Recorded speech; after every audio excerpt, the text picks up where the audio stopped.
नमस्कार. Central teacher eligibility taste केंद्रीय शिक्षक पात्रता परीक्षेसाठी जर तुम्ही अर्ज करणार असाल तर 28 नोव्हेंबर रोजी नवीन त्या ठिकाणी नोटीस जाहीर करण्यात आलेली आहे. ती म्हणजे अशी की 27 नोव्हेंबरपासून अर्ज प्रक्रियेला सुरुवात झालेली आहे आणि 18 डिसेंबरपर्यंत त्याची अंतिम मुदत आहे अर्ज सादर करण्याची. परंतु शेवटच्या क्षणाची वाट न बघता उमेदवारांनी त्वरित अर्ज भरावा, कारण ऑनलाईन फॉर्ममध्ये यावर्षी आपल्याला परीक्षा शहर निवडण्याची सुविधा दिलेली नाही आहे. ते परीक्षा शहर CBSEद्वारेच उपलब्धतेनुसार आपल्यासाठी निश्चित केले जाईल. अर्ज भरताना सर्व माहिती योग्य प्रकारे भरा.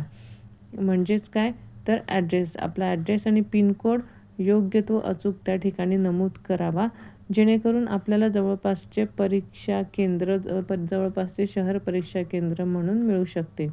परीक्षा केंद्र बदलण्याची सुद्धा कोणाचीही विनंती मान्य केली जाणार नाही. ही महत्त्वाची सूचना त्याच्या अधिकृत संकेतस्थळावर जाहीर करण्यात आलेली आहे.